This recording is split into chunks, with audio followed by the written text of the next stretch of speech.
But I really would like to concentrate on the lies that are being repeated on the op-ed page of the New York Times and the editorials of the New York Times by the president himself. He says if we want to do something to reduce these gun shootings, all we have to do is for the American people to want to do something, like the hunters. No, we need the ACLU and the liberals who will not do anything about the mentally ill to be serious about stopping these shootings. This kid who was kidnapped in Alabama and just finally released today, that was a crazy man who took him. Everyone knew he was crazy. The American sniper, this great American male, more American shots of the enemy than any other military man. He was killed by a man with a history of mental problems. Oh, and by the way, he listens to conservative talk radio, Ann. Connecticut, Aurora, Tucson, these are crazy people. That is the problem. Everything they're telling you about what they can do about guns is a lie. The problem with universal background checks is we basically have universal background checks now.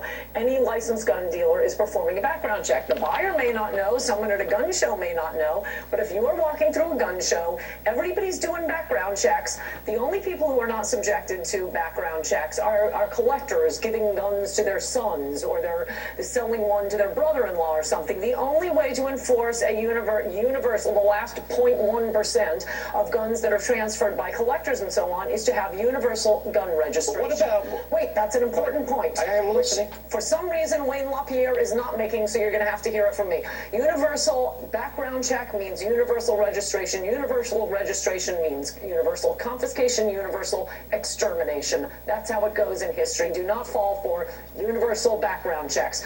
Point two, this thing about how... Wow. All right, so much to debunk there. First of all, she goes, "Oh, we're virtually already doing background checks for everybody. What's the problem? We're doing background. Even at gun shows, they're doing a background check." Not true. 40% of the gun sales in the United States of America have no background check associated with them whatsoever. That's what the gun show loophole is. They're not doing background checks at gun shows. That's why it's called the gun show loophole.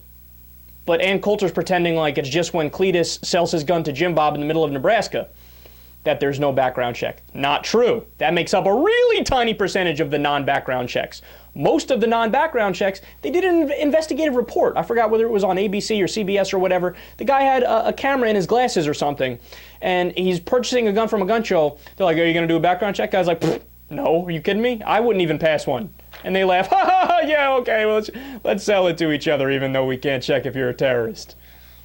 So she's wrong about that. And then point number two. She said, "Look, Obama and the Democrats, they need to focus on mental health, and they don't want to focus on mental health. They're not doing anything about mental health. They're so stupid." Except that is dead wrong. In 2008, Obama and the Democrats proposed the Paul Wellstone and Pete Domenici Mental Health Parity and Addiction Equity Act, which required health insurance plans to start treating mental health services in the same way that they treat all other medical care. So the bill literally said, hey, let's increase the availability of mental health access. You want to take a guess who voted against it? Bingo, the Republicans. They overwhelmingly opposed it, 145 to 47. The Democrats voted for it. The other bill that increases funding for mental health, Obamacare. Not a single Republican voted for it. So what Ann Coulter is saying is the exact opposite of what is true. What is definitely true is that the Democrats have gone after mental health and tried to fix the system, and the Republicans have opposed it. This is why Ann Coulter is a blithering idiot. Okay, so point number three. Background checks lead to, quote, universal confiscation and then universal extermination. Wow. And then when you want to ask Ann Coulter what her evidence is on that, she says,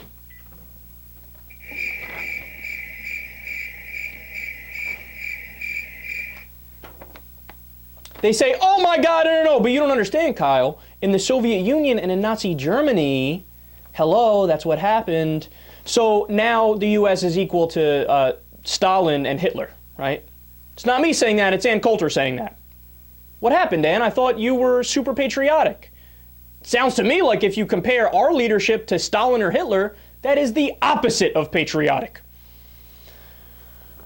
No, here's what background checks actually lead to.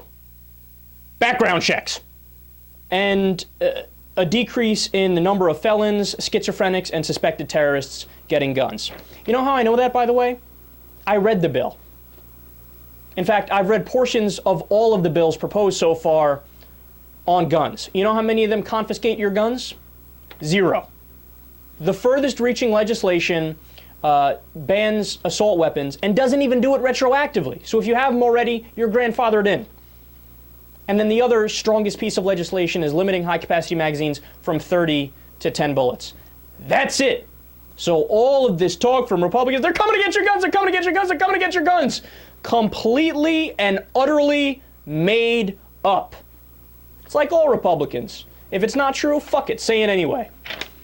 Yeah, but here's your problem. You have people like me actually fact-checking and doing the research and educating myself, and I will spread the actual knowledge and debunk your idiocy. That's what I do. Welcome to the Kyle Kulinski Show.